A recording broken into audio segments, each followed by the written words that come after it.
Grand Sail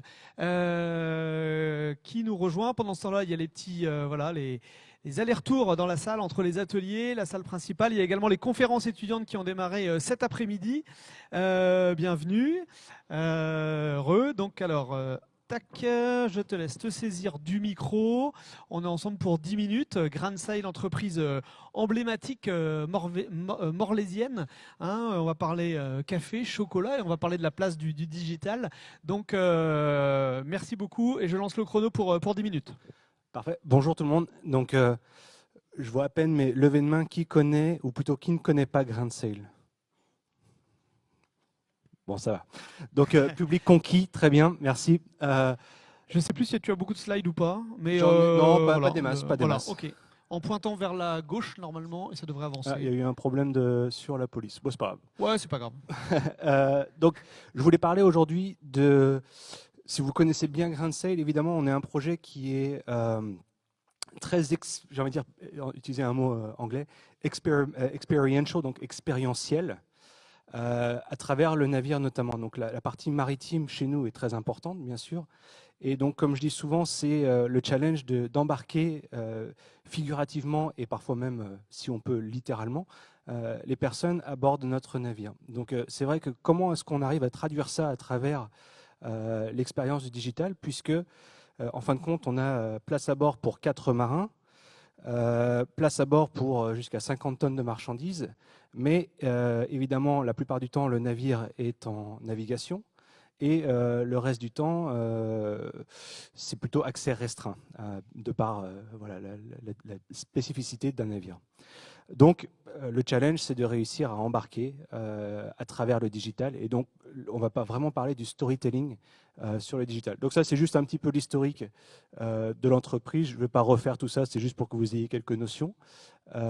Donc le navire, je vais m'arrêter juste sur ça 2 secondes. Le navire a été mis en service, c'est le premier voilier cargo moderne au monde. Donc c'est quand même un petit cocorico pour la Bretagne, là. Donc, qui a été mis en service en novembre 2020. Les départs se font généralement en novembre, direction les États-Unis. Et ensuite, on descend en République dominicaine, ou en tout cas dans les Caraïbes, pas forcément la République dominicaine à chaque fois, mais les Caraïbes, et pour récupérer les matières premières avant de revenir en France, donc la masse de cacao et le café.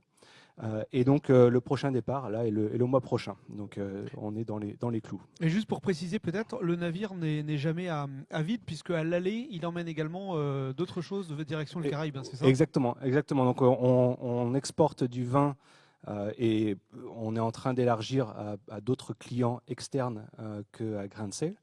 Donc la typologie de produits transportés va évoluer quelque peu.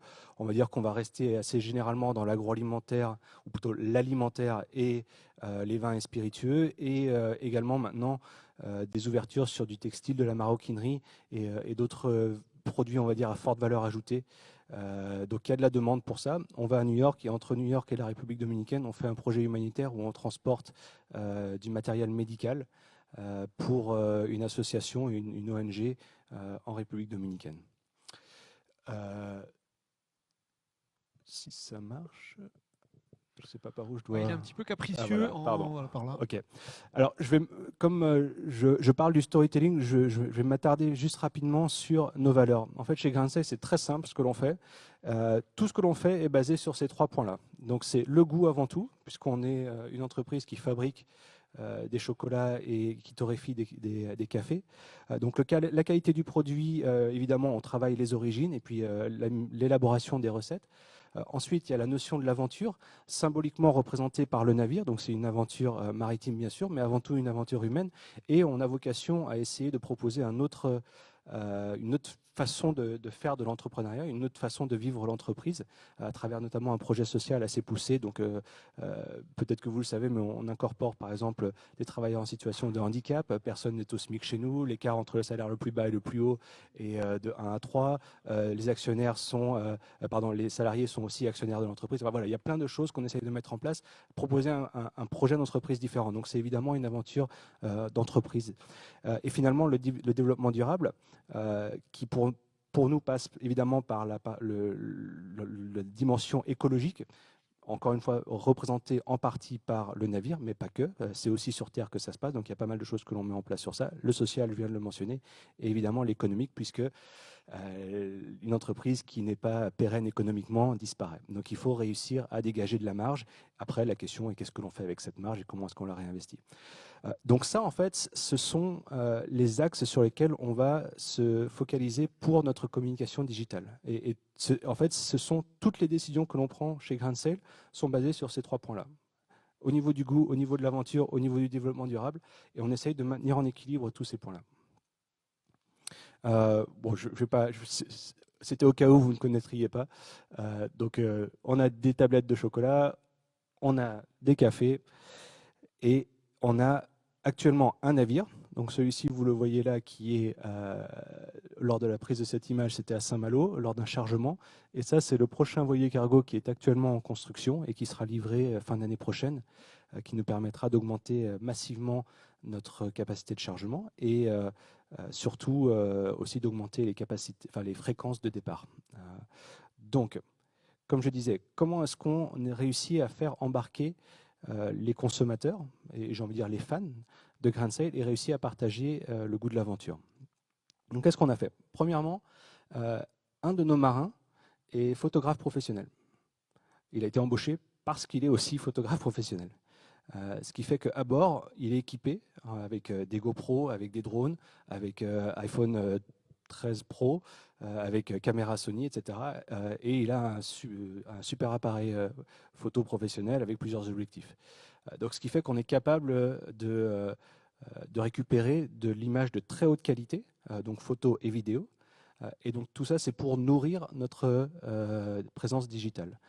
Évidemment, le projet Grand Sail passe par l'image, donc que ce soit photo ou vidéo, et donc il fallait nous équiper pour ça. Donc ça a été la première chose. Si ça marche. Sinon, on va avancer directement en régie. Non, ouais, c'est bon. Alors, ouais, okay. Alors voilà, donc ça, allez-y, vous pouvez mettre l'image. Ça, c'est juste pour vous montrer le type d'image qu'on est capable de faire. On avait lancé, bon, la qualité, si c'est bon, la qualité est bonne. On avait lancé lors du premier départ, en fait, lors de la première boucle transatlantique, une série, une web série en fait que l'on a faite sur YouTube. Après, on l'a un peu modifié. Donc ça, ce que vous voyez là, c'est un format plus court d'environ 1 minute. À l'origine, on était parti plutôt sur des 3-4 minutes avec des épisodes qui racontaient la vie à bord et puis les différentes étapes du trajet. Ce qui a été pour nous plutôt une réussite d'ailleurs. Et donc là, vous voyez, voilà, encore une fois, c'est réussir à embarquer les gens, donc montrer ce que c'est que faire du transport de marchandises à la voile. Et je pense que l'objectif pour nous a été en partie de créer un lien, en fait, une relation avec les personnes qui sont derrière les produits que vous dégustez. Parce que sinon, la logistique mondiale aujourd'hui, telle qu'on la connaît, je vais mentionner Amazon par exemple, quand vous recevez votre boîte chez vous, vous n'avez aucune idée de qui est derrière. Peut-être la personne qui a sonné à votre porte et vous avez signé le petit écran, et puis voilà, l'interaction dure 10 secondes et encore. Donc c'est complètement opaque, c'est complètement invisible, il n'y a pas de relation humaine. Et là, nous, ce qu'on a voulu faire, c'est remettre l'humain aussi au centre de l'action. Donc c'est à travers ces images qu'on est capable de montrer ce qui se passe. Donc si on peut avancer. Peut-être avancer dans la régie, s'il vous plaît. Ou pas.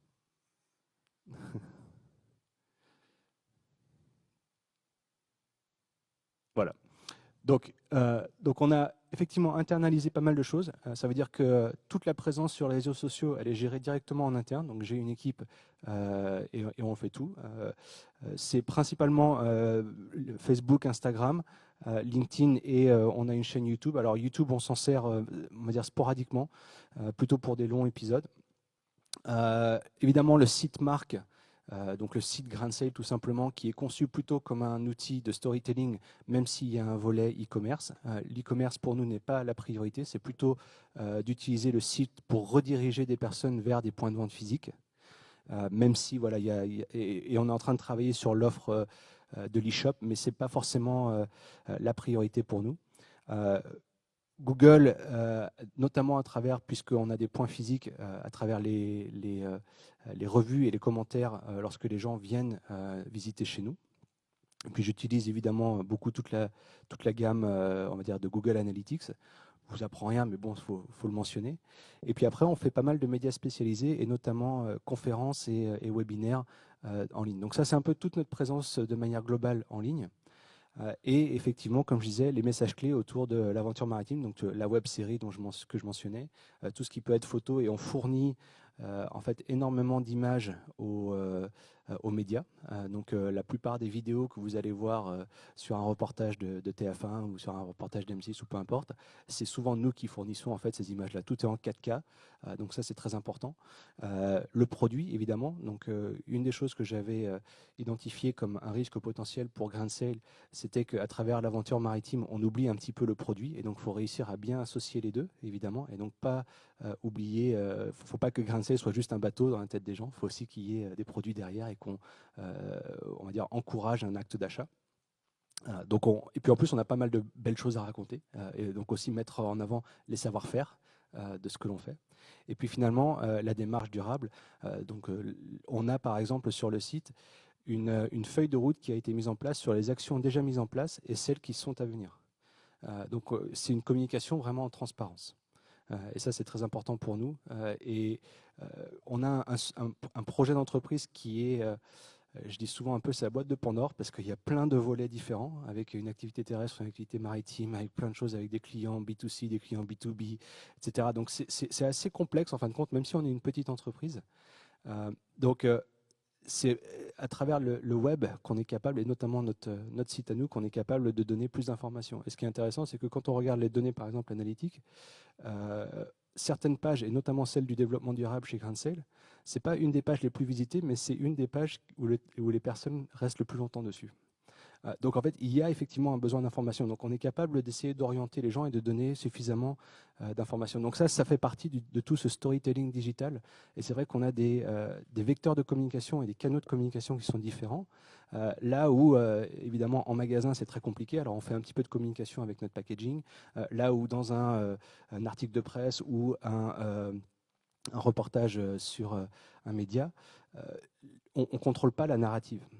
Donc c'est important de pouvoir nous contrôler l'information, donner l'information claire et en transparence, et la rendre disponible, c'est ça aussi qui est important. Donc les objectifs digitaux pour nous sont relativement simples, donc c'est construction et reconnaissance de la marque. Je mesure différentes données, donc notamment celle de nombre d'abonnés, des interactions, etc. Se rendre accessible, bon ça c'est quand même très important. Transmettre le goût de l'aventure, donc ça c'est plutôt le côté vraiment le côté storytelling. Donc une partie à la fin, comme je dis, informer, faire rêver et fidéliser. L'acquisition de nouveaux clients, bon, c'est pas anodin. Donc aussi bien sur les points de vente que nous maîtrisons donc dans nos boutiques, ou alors sur notre e-shop, ou bien avec nos réseaux de revendeurs. Donc beaucoup pour nous c'est de la GMS, donc la grande distribution, mais pas que. Et puis quand même ce qui est important, c'est que on a un projet d'entreprise qui fait sens, et donc on a énormément de retours, et donc c'est important aussi de pouvoir solliciter ce retour et pouvoir créer en fait un mode de relation et d'échange, et c'est là évidemment où le digital le permet. Donc énormément de messages sur les réseaux sociaux, pas mal de sollicitations même par mail ou par le formulaire de contact sur notre site, et systématiquement on répond. On répond à tout, donc que ce soit sur les réseaux ou à travers les autres canaux. Et donc ça aussi c'est très important. Et puis après on ressent ça. Et lorsqu'il y a des questions qui deviennent récurrentes, eh bien on se dit bah là il y a un vrai sujet, donc à nous de réussir à apporter la réponse avant même que la question ne soit posée. Donc c'est être à l'écoute également. Et c'est vrai que les réseaux sociaux sont, le digital de manière générale est particulièrement propice à ça. Donc, on est arrivé à peu près au terme des 10 minutes. On va passer à la partie un peu questions-réponses, si ça vous va, Stéphane. Bien sûr, avec plaisir. Peut-être justement sur ces interactions, est-ce que, alors ce matin, il y a certains speakers qui parlaient, par exemple BNB, qui parlaient des agents conversationnels, les chatbots, pour aussi collecter de la donnée et qui peuvent orienter des créations de produits ou différentes choses. Est-ce que c'est des choses qui aujourd'hui existent, sont dans les tuyaux? Comment C'est un sujet, alors je connais assez bien Antoine Goré et puis le CRISP dont on le a parlé CRISP, exactement. ce matin, Donc je connais bien sa solution et c'est un personnage, enfin c'est une personne que j'aime bien et j'aime ce qu'ils font. Donc c'est dans le coin de ma tête quelque part. Ok. J'y suis pas encore parce qu'on arrive à le gérer. Autrement, ouais, il y a les interactions. Mais, qui sont- ok. mais oui, et pouvoir centraliser aussi les modes de réponse. Donc pouvoir avoir un point d'entrée, enfin un système qui gérerait les différents points d'entrée, parce que c'est aussi ça qui est très fort de la solution CRISP. Alors je fais pas leur pub, mais il y en a sûrement d'autres qui le font aussi Bien très sûr, bien. ouais. Et donc ça, c'est vrai que c'est pas mal, parce que nous, on se répartit, et il y a différentes personnes qui finissent par gérer les demandes entrantes. Et en fonction des plateformes, c'est pas forcément toujours la même personne. On s'en sort pour l'instant, mais le jour où je sens que c'est trop compliqué ou qu'on a trop de mal, ou alors le jour où ça devient trop chronophage aussi. Ouais. Et donc en fait on a des périodes.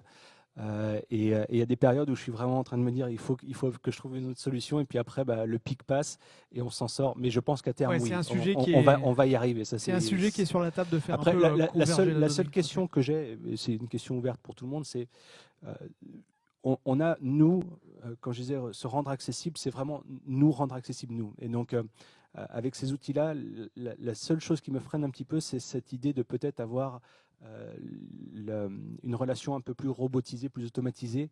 Et donc c'est vraiment la seule, c'est peut-être la première raison pourquoi. Donc le jour où quelqu'un arrivera à me convaincre sur ça, je pense que j'irai les yeux fermés. Ok. Ouais, tout à l'heure, on voyait aussi dans les histoires d'automatisation là des vidéos personnalisables selon les typologies de clients, etc.